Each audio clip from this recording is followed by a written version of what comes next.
Hello, everyone, and welcome back to another episode of Coffee Shop Philosophy. As always, I'm your host, Killian Hobbs. Recently had a position change.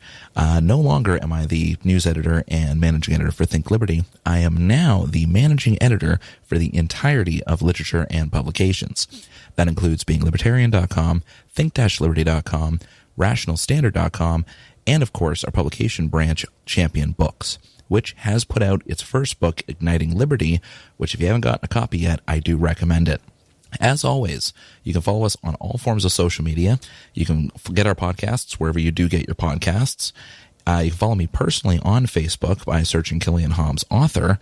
And you can even go on YouTube and see Being Liberty TV or other channels that we have specifically for some of our video content that's available as well.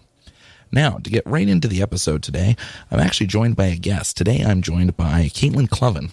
Now, for those of you that don't know who Caitlin is the COO or Chief Operations Officer for Think Liberty. She manages the social media for Think Liberty, so she and a little team of people take care of all the memes and videos and all the stuff that goes out that you see on all of the Think Liberty related brands. She also does a lot of the same work on the Being Libertarian side, along with about 20 other hats that she carries there, and is an independent consultant for this type of work as well, which has done a lot of good work for many libertarians that are out there. So, Caitlin, say hi. Hello. How are you today? Not too bad, despite having issues with Windows again, like always. And yeah, it seems like every time we jump on here, there's either you or I have to update. Crazy. I swear I'm one more Windows update away from going full alone and just wiping everything for Ubuntu. I don't know if I go that far. And to be honest, I don't even know what that means. So I don't think I'd actually go that far either, but it feels good saying it, you know? Right. Like, just getting those words out just feels good. Like, I can be free of Windows. No, I can't. I know I couldn't. I'm technologically stunted. Like I'm basically a baby boomer when it comes to computers and stuff. I can't figure out anything outside of, just standard, point and click kind of stuff. Well, you do seem to be pretty good on one aspect of the tech, which of course is the social media side. So why don't you give us a bit more of a breakdown of some of the stuff that you do on the social media side and some of your experience working with, like the Libertarian Party or different Libertarian candidates and so we can get a better scope of the kind of work that goes into what you do. Well, about 2.5 years ago, I started getting into libertarian spaces online, like Facebook, and me and a group of friends started a Facebook page. And I started picking up things and learning how the platform works. And then I expanded my knowledge, I guess, into other platforms. And I really just kind of picked it up quickly and started managing social media, as a whole for different brands. We had Thinkertarian first, and then we split and went to Think Liberty. We built Think Liberty from absolutely nothing to, I think we're at 42,000 likes in less than 2 years. We have pretty large social media followings on other platforms, Twitter, Instagram, Mastodon, Steam, Minds, and Tumblr now. We're on Tumblr with Being Libertarian. But I've taken this knowledge and I've applied this to libertarian candidates when they're running. I've been doing consulting for about 1.5 years now. Or if a candidate needs help, I'm available to help them in any capacity. So if they need help starting their social media, I can teach them how to start a Facebook page, how to start a Twitter and Instagram, get all of those linked together, how to properly manage them, how to recruit volunteers to help, how to grow their social media following, et cetera, et cetera. My biggest thing is structure and process. So I put a lot of emphasis on how to create a team that can function well pretty much autonomously. I've been doing the consulting for a while with candidates, with other brands. It's not just like a monthly thing where I'll do this, and this. You can also do calls. I'll do calls for, a set rate. where if you just need help with like a few things, I help with that as well. But yeah, I've been doing that for about a year and a half now. A lot of fun. Yeah, that's good stuff. And I got to say, like, having seen some of the back infrastructure stuff that she's developed to what on the surface would just look like a website, a podcast, and a meme page in general, when you actually look at the stuff that happens on the back end to make that happen as smoothly as it does with Think Liberty, or now how smoothly it's been with Being Libertarian and stuff like that, it really shows what Caitlin actually brings to the table with this stuff. It's I consider myself a fan of organization, and I've talked about organization and getting things together with people before, but not to that degree. Not at all. Not even close. I'm a little obsessive compulsive. A little? I have ADHD. Okay, I have ADHD, and it helps me. It's like a coping mechanism that I've, kind of turned into a superpower almost. And it's the only way that makes sense for me. But yeah, you brought up a good point. There's a lot of back-end stuff that goes into structuring social media that a lot of people don't even know about or think about, and it's a lot of work. Yeah. It definitely takes somebody who knows at least something about social media before you jump in and start making a brand or running a campaign. Yeah, I mean, and there's only one thing that does need to be noted with that, and I think that'll kind of lead us into one of the other topics we wanted to discuss tonight as well, is that as much management as you put into it, one of the key things for social media in general, or especially for libertarian candidates and the like, is the actual messages that are going out there. Now, I can name probably, a good easy 5-6 dozen examples of just terrible libertarian messaging that I've seen out there.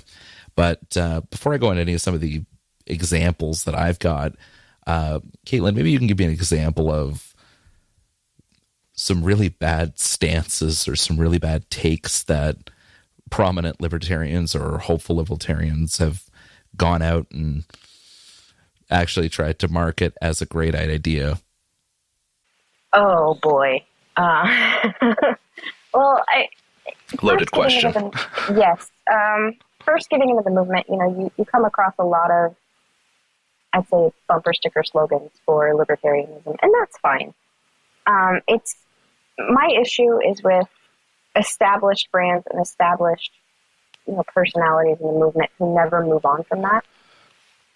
They never move on from just, shouting taxation is theft, or talking about, non-aggression principle violations, or, the super cheesy, like, not left, not right, just free, that kind of stuff. The problem with that is, you have all of these, new libertarians who don't realize that the philosophy goes a lot deeper than these bumper sticker slogans. So you have them out there talking to non-libertarians and trying to convert people, or getting in those arguments that are, highly visible to non-libertarians, and they just don't know what they're talking about. You have, like when they're talking about socialism, for example, these things that they're supposed to be arguing against, they have no concept of understanding. So they're going out there with, a depth of knowledge, like, oh, socialism is bad, but they can't argue the finer points of it. And it leads to these really bad messages. And a lot of it stems from, publications and even the party. Because they put out these, social media posts, they put out these press releases, and all these bad messaging that it's not very deep at all. It's like there's no resources that they want to connect with these people. They just, just put out there some memes and it's all good. But you have to educate people more than that, because they're not going to go searching for it. I mean, most people won't go searching for it. Mm-hmm. A lot of people like to be cool. And that's fine. It's not for everyone to be in these highly philosophical spaces all the time. Like, I get that, everyone has their own lives, and this isn't their focus. So, I guess that's where a lot of the bad messaging stems from. useless bumper sticker slogans that have no follow through, and it leads to people thinking that they're, geniuses when it comes to libertarian philosophy. Oh, well, I can, go start a Facebook page or a publication or a podcast. And think, well, slow your roll there. Read a couple books, get a better understanding, discuss it with people. And that's probably my biggest issue with libertarian messaging.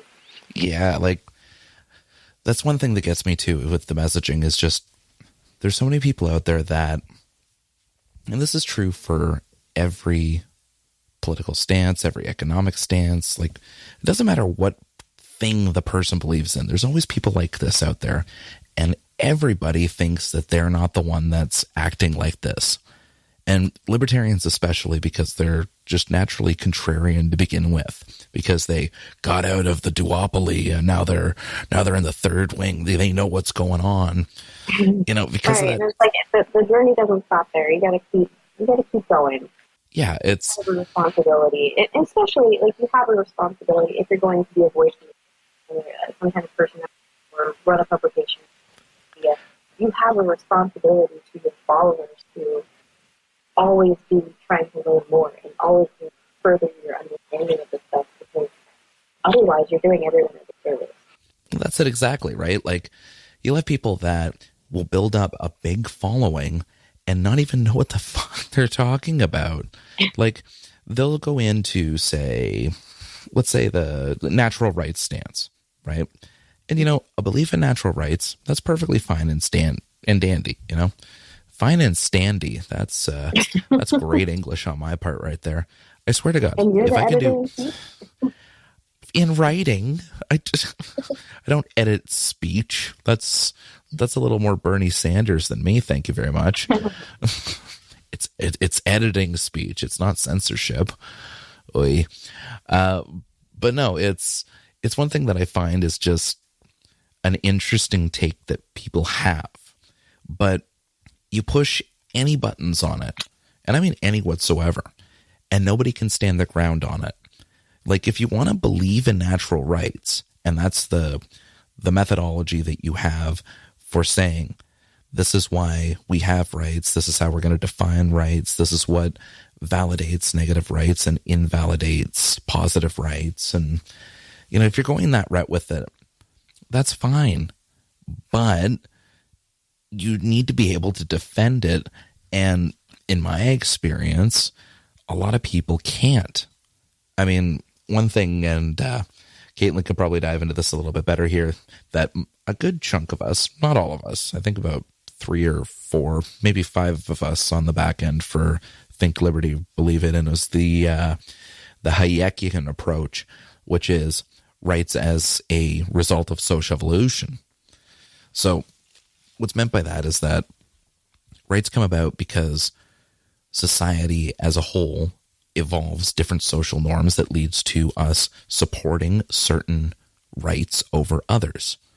I mean, when you take a look at the natural rights argument, natural rights supposedly existed as long as humans existed, but we've only really been talking about natural rights for, since it came up in social discussion and evolved and became a part of the Anglo-Saxon culture and then kind of spread through the world because, the Britons conquered everything. So the whole reason that we have a bunch of people that believe in... Oh, sorry, go ahead. Yeah, it's really funny to me when people believe that, okay, so you're telling me that kids and, very, very early humans, you're like, oh yeah, you got a right to life, liberty, and, pursuit of property. I don't really think that was a prevailing concept as in these prehistoric and ancient times. For it to be inherent, it would need to be known. It would have to be a hard concept that people knew about. Otherwise, it's just something that people came up with, a couple hundred years ago as it was being talked about in the sphere of rights. I don't believe that they're natural. I do think that they're great concepts and we should strive for. I'm definitely not against rights, and that seems to be the biggest breakdown of communication with try to make a profit off this, people are like, oh, you don't believe in natural rights? Well, you hate property. No, not at all. I just don't believe they're inherent. And for them to be inherent, it would be like a pretty common concept with every single civilization, and it's not. Like, these are relatively new concepts, and I believe that rights come from, social evolution and discovery, and that the evolution of morals and ethics within a community or within a society of big people would group together. Over time, they found that killing people is not a good thing to do. So, yes, you have a right to your life. So they'll, legislate, hey, you can't kill people. There's stuff like, you know what I mean? Like, it's an evolutionary, it's a result of evolutionary process. Exactly. Like, the thing that I find really, I want to say, offsetting about the concept of natural rights, and again, I'm like most libertarians, I used to be pretty hardcore on the natural rights side myself, thinking that, these are the rights that you would have if you were, a naked ape in a forest. So these are the rights you should have when we're all congregating. Like, that was kind of the approach that I took to it before. But even with that, if we look at, let's say, even England, circa year 1000, are we going to say that every single person that was living there at the time had multitudes of their rights violated constantly, and that's just how society functioned, and we were all okay with it? Are we going to say that people were okay with it? Like, that was their way of life. That was their normative ethical standard. And I mean, obviously, the people who were being treated terribly probably weren't okay with it, but it was still the way of things. Mm-hmm. And it just acknowledging that that's the way of things and that these rights aren't inherent is not, condoning other societies that don't recognize the rights. Exactly. It's not saying that this is okay. That's where argumentation is. That's how you give rights to be established rights within a society or community. You have to argue for it. You have to show that these are, good things to have. You have to show that they're, worthwhile to be recognized as rights. And examples through, discovery and all of these, situations that arise, with new kind of crimes or situations. You're going to find that these are good things to have in place, and that's how rights come to be. It's an agreed upon, standards for, living. And the whole natural rights thing, people conflate, abilities with rights. Like, just because you can doesn't mean you have a right to. Rights are, I wouldn't say privileges, but things that are set out by the community or the government. There's normative ethical standards that say, this is our framework of society.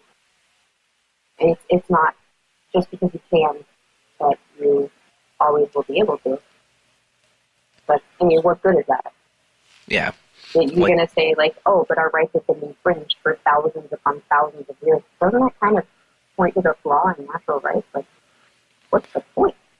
Yeah, and where did they come from?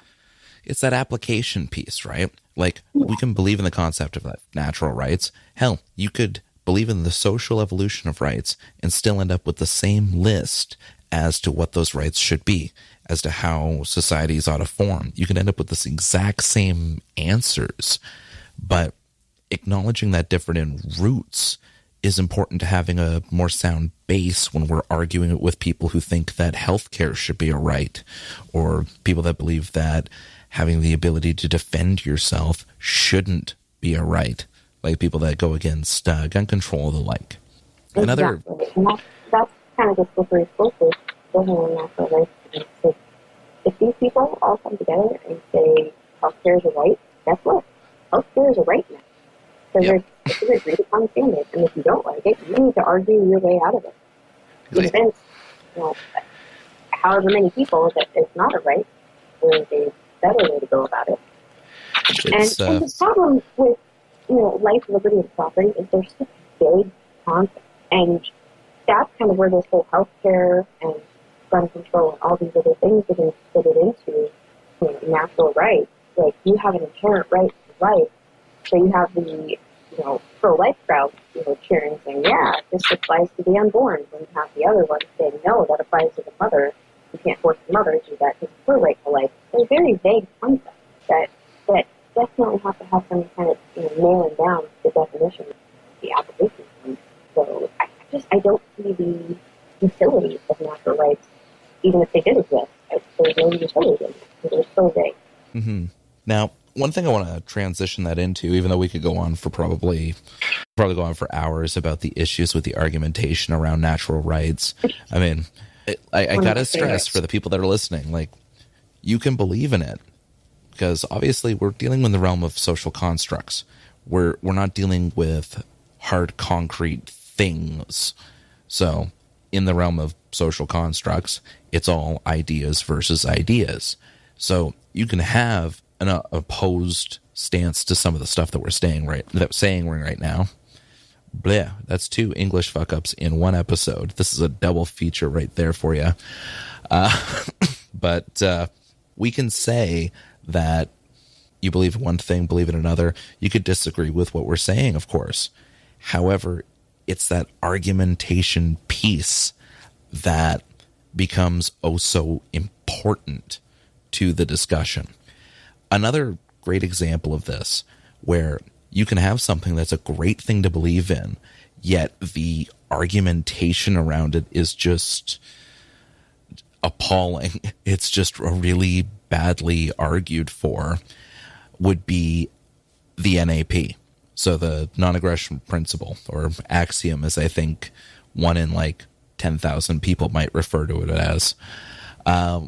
We recently had an episode on the Primary podcast. I wasn't able to attend, unfortunately, where they discussed the concept of the NAP and some of the issues with it. And they went into chapter 28 of the Ethics of Liberty and went through some of the concepts behind it, applications, stuff like that. Good episode. Make sure to go check it out if you haven't. But that's another one where the arguments for it kind of fall short. So what's your take on it, Caitlin? I think it's more than the argument falls short. I think the principle itself falls short. I think it's a great marketing tagline, but I don't think it's really anything more than that. I'm going to get a lot of hate for that, because it's such an integral part of libertarian talking points and libertarian philosophy. And I mean, I should clarify, I am not a Rothbardian libertarian. I focus more on Hayek and consequentialism, teleological libertarianism instead of deontological and dogmatic libertarianism. So the NAP to me is, it's a good concept. It's something that kind of sums up our feelings on, aggressing on others. But the problem is aggression and coercion is such a subjective definition to pretty much anyone who talks about the NAP. So to me, it's like a social construct kind of thing. It can be used to justify pretty much any kind of force, as long as you can say, well, they violated the non-aggression principle. You see it a lot in libertarian spaces. People talk about, well, circumcision is a NAP violation and abortion is a NAP violation, and spanking your kids and vaccinating or not vaccinating is a NAP violation. It's like, okay, you need to calm down a little bit here. There's a lot that I find gets applied to that concept, and it always reminds me of the idiom of when all you have is a hammer, everything looks like a nail. Yeah. It's some things have nothing to do with aggression. Calm down. Right. You have to have more than the non-aggression principle to back up your arguments against things that you don't like. Because it's not a watertight principle. It's not something to base an entire philosophy on. It's a good thing to market. Hey, we don't like to aggress on people unless they have aggressed on us. It's good. good to pull people in and get them involved in the conversation and start changing minds, but you can't start basing like these huge fundamental ideas on it because it doesn't hold up. You know, you have so many different versions and definitions of coercion depending on who you talk to that, you know, it just doesn't hold up. Well, that's the thing too. It's like, it's such a core concept. And a lot of these concepts are very core concepts. Like, I don't think there's a lot of people out there that will say, yeah, we should be pro-aggression all the time. Nobody's going to believe that. Nobody's going to really stand for that. So saying that a society should organize itself in a way that acts against undue aggression and works towards not being aggressive towards each other and letting people be people, you know, it's a principle that I think, when taken in that very loose and generic way, does hold a lot of weight and does have it has a sense of importance to it. Like, I think that it's a concept that we can strive for, but I find the part that everyone gets caught on when we talk about the non-aggression principle, the part that everyone gets caught on is the non-aggression and trying to define it, nail it down, move back and forth. The biggest thing that people forget is it's a principle, not a law. Like, exactly. It's an idea. It's a concept. It's not some dogmatic thing. Like, if we achieve anarchy or a minimalist government, you're not going to be the one in charge. Nope. Like, you as the libertarian on Facebook is not going to be the one dictating what is a NAT violation and what is not. Like, it's a guiding idea. Like, you strive for it as little aggression as possible, but you're never going to get to zero aggression or zero coercion. Yeah, and I mean, even if you took like a hardline objectivist view, of the non-aggression principle or a lot of other moral stances, right, even with that approach, there are still people who disagree. So if you have a form of anarchy and you know that people who believe that there is a singular objective truth to these concepts can still disagree on it, that just tells you that it's not going to be rock solid the whole way through. We would have to do the impossible of perfecting the concept of ethics and then still maintaining, the will to live, because we've kind of finished one of the big, great pursuits of human existence. But we would have to have absolutely perfect ethical law applied to everybody that everyone understands almost inherently, to have concepts like the NAP or even concepts like natural rights be 100% prevalent, completely upheld by everyone everywhere, and for it to be foundational in an anarchaic society. That's the thing though. Like, I don't think ethics can be perfected, and I don't think it should be perfected. Like, you can't have one objective view of ethics, like, for everyone on the planet. Like, that's never going to work. And I think that's kind of the beauty of it, is at least not having a dogmatic point of view or a prescriptive for everyone kind of ideology. Is you're going to have these different areas that have different ethics for different reasons. One example is if you have a community or society that has very, very limited, freshwater resources, as opposed to another community or society on the other side of the planet that has abundant, almost unlimited freshwater resources, it's going to be unethical in the limited freshwater resource community to, say, overuse that freshwater. In the community where it's abundant, that's not going to be like an ethical dilemma. That's not going to be, a faux pas or immoral or whatever. So you're going to have these different ethical, what's the word I'm looking for? Standards. Standards. There we are. Yeah, there we are. So you're going to have these different ethical standards based on, the circumstances and based on your surroundings and your community and the things you face. And so you're not going to have this objective ethical situation anywhere.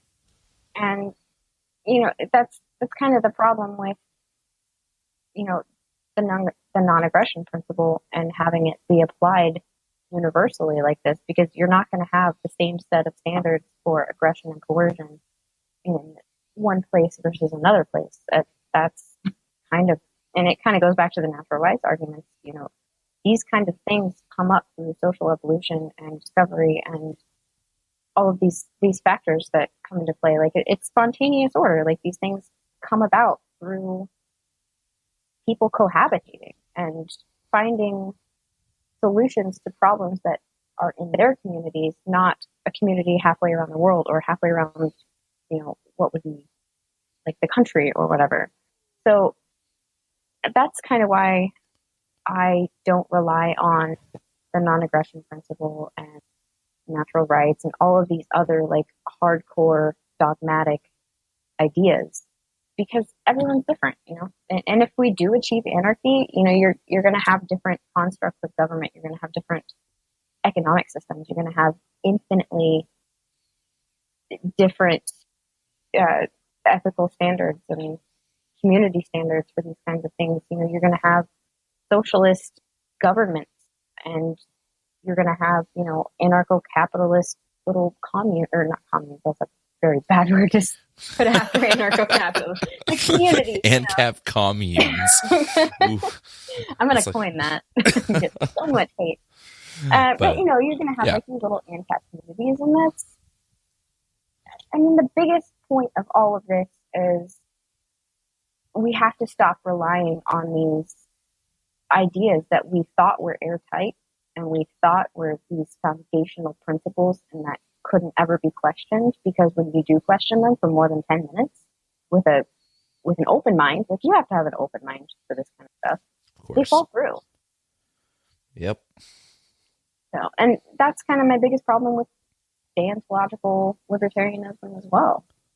It's not going to work for everybody. I wouldn't say everything is subjective, but damn near everything is subjective. And our lives are shaped by our surroundings and our environment. And we have to always kind of keep that individualist mindset when we're talking about, prescribing like economic systems and cultural and societal systems for people, because we can't prescribe those things. We have to let people do what they want to do. We have to let them create their communities and societies and let it go in the direction they want. I couldn't agree with you more. That's for anyone that's unfamiliar with that concept, that's known as panarchy. If you get the opportunity, do look into that concept a little bit further. Not specifically the NAP stuff or any of the argumentation stuff we've been talking about, but the concept that society is not going to be completely anarcho-capitalist or completely anarcho-communist or any one singular idea that's going to become prevalent internationally everywhere in the world. If a true global anarchy was achieved, people will break off and create their own types of society that they want to have in their areas that best suits their needs, wants, desires, and whatever fits the worldviews that they have. It's one thing that I always find really throws people for a loop when you tell them that there'll be government in anarchy. I started saying that about a year ago, and I had everyone flip their shit over that. They're like, no, but it's anarchy. If you have one government at all, it's not anarchy anymore. It's like, but you could live in anarchy. You could have an anarchist, but somebody 500 miles away might want to have like a local government. And who are you to say they can't do that? Exactly.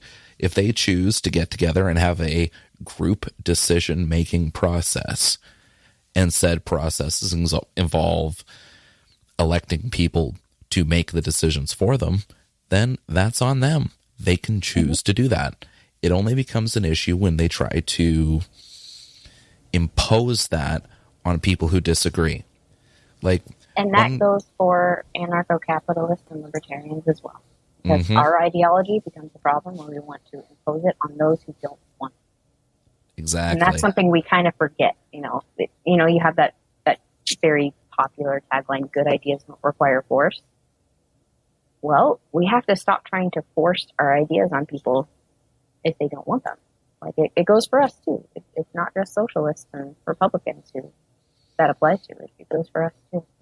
And one thing to remember about, panarchy is it's not condoning other economic systems. It's not saying, hey, you know what, socialism is good. It'll work for other people. Like, it's not saying that. Like, I still think socialism is not good. Like, I think it's an economic system doomed to fail, for a vast amount of reasons I could go on forever for, but just recognizing that they have a right to exist and that I don't have a right to impose my will over them is not the same as condoning them. And that's why I call myself a panarchist now. A panarcho-capitalist, if you will. That's right, though. I guess I could call myself a panarcho-capitalist. But, I still have those anarcho-capitalist leanings. I still have that ideology and beliefs. And that's, if we get to anarchy, that's the society or community I want to live in. But I don't feel comfortable associating my label with other anarcho-capitalists who, let's just say, are not the most professional group of ideologues. They have kind of a shit reputation for being either deontological, super cringy, having no understanding of their own philosophy. And you just go in any Facebook groups and it's really bad. Like, I actually started a page, Not All ANCAPs, the Anarcho-Capitalist Cringe Collection. Oof. Yeah. So I just don't feel comfortable, like, identifying with that. And I feel that panarchy or a panarchist is a much better descriptive term for my beliefs personally. And I would encourage people to look into it and read more Hayek. Yeah, I hear you on the not wanting the association thing. There's a lot of ANCAPs that I encounter that just make me say, get off my side. Yeah. I mean, some of them are great material for the Bad Argument series I do every Wednesday. I've definitely used words that have left their mouths to come up with ideas for some of those articles. But yeah, it gets pretty bad when you know that these people are out there representing the ideology and they've heard of Rothbard secondhand. They haven't even read him. Yeah. Well, I think it's just because libertarianism in itself is kind of a contrarian ideology, so it attracts these people, and they don't really want to do the legwork, I guess, learning about foundational philosophy behind it, and you just get a lot of bad. Well, it's really funny, actually. Yeah. All right, so I'm going to wrap everything up here. Thank you very much for coming on the episode today. I think we got into a lot of different topics. This episode also ran a little bit longer than usual, but definitely considering the stuff we were discussing, it's definitely worth it. So just to wrap up, like I said at the beginning of the episode, you can follow us on all forms of social media, who you now know who's behind a lot of the stuff that we do for the social media. You can follow us on all forms of social media. You can listen to our podcasts wherever you do get your podcasts. Caitlin, was there anything that you wanted to mention just briefly before we close it all out? If you ever need any social media consulting help, hit me up. I'm on Facebook, Caitlin Bowen. It'll be spelled out in the podcast description. So, yeah, find me there. Perfect. All right. So, as always, if you liked what you heard and you'd like to hear more, I'll see you again next week.